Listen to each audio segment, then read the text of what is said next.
V centru Šteker, ki deluje v Infopeki v okviru društva Indianes, nudijo podporo in pomoč mladim pri prekomerni rabi interneta, kar je prvi specializirani program v naši regiji. Delujejo od maja. Nanje se obračajo predvsem svojci tistih, ki imajo vse več težav zaradi prekomerne uporabe interneta. Center je odprl vrata v mesecu maju tega leta, tako da zaenkrat še spoznavajo naš center, drugače pa jih največ se na naš obračajo starši. In torej taki učitelji, mladostniki sami pa zaenkrat še nas ne kontaktirajo. Konec koncev ponavadi je treba ravno pri takih motnjah verjetno najprej priznati samemu sebi. Tako, to je ravno problem, ja.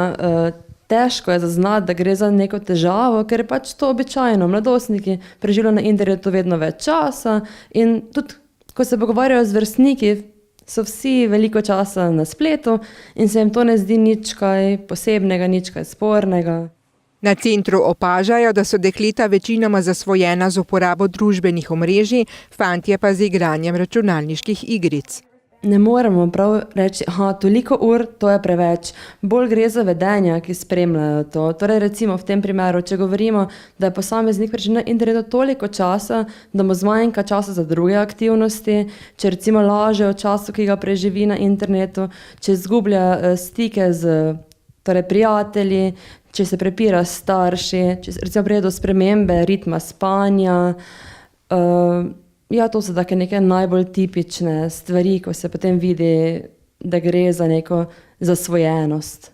Najverjetneje se pozna tudi pri uspehu v šoli, pri vsem ostalem delu, tudi mogoče, če kdo hodi na kakšne treninge.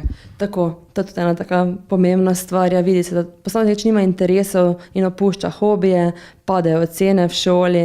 Prav zaradi tega pri centru Šteker priporočajo, da se svojci z mladostnikom ali mladostnico, ki ima težave zaradi prekomerne rabe interneta, odvisnosti od družbenih omrežij in računalniških iger, pogovorijo. A treba bo narediti še več korakov do odprave motnje. Vsekakor pogovori so fajn, bi priporočali tudi to, da ima posameznik neke aktivnosti, ki jih počne. Namreč problem je, da največkrat pride do zasvojenosti oziroma prekomerne rabe interneta ravno zato, ker je posamezniku dolg čas. In torej, če ima posameznik aktivnosti pa hobije, niti nima časa biti toliko časa na internetu. In ta je najboljša preventiva. Čim več aktivnosti, ki so torej posamezniku všeč, ki jih rad počne. A vseeno se da kar hitro ugotoviti, kdaj je že prišlo do zasvojenosti z rabo interneta. Na to je za našo televizijo opozorila pred časom že strokovna sodelavka društva Projekt Človek. No, en tak čist zaseben znak je, kadar recimo, če pride starš v sobo in otrok nekaj skrije, ne. To je zasigurno nekaj, kar je treba sicer počasi verjetno, ampak preveriti, kaj skrije, ne.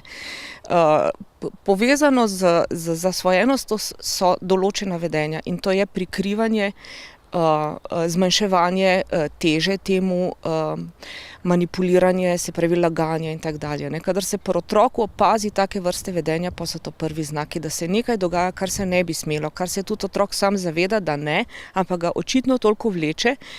Zdaj pa treba je vedeti, da pa na drugi strani so pa strokovnjaki, ki znajo vsebine pripraviti na ta način, da so zanimive, da se težko od njih umakneš, ne samo, če si otrok, tudi če si odrasel.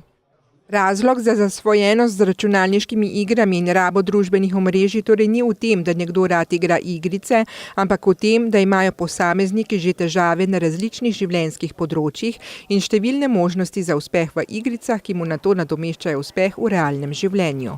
In to je podlaga za razvoj zasvojenosti, ki se jo nato s prepoznavanjem in odpravljanjem težav v življenju tudi lahko reši.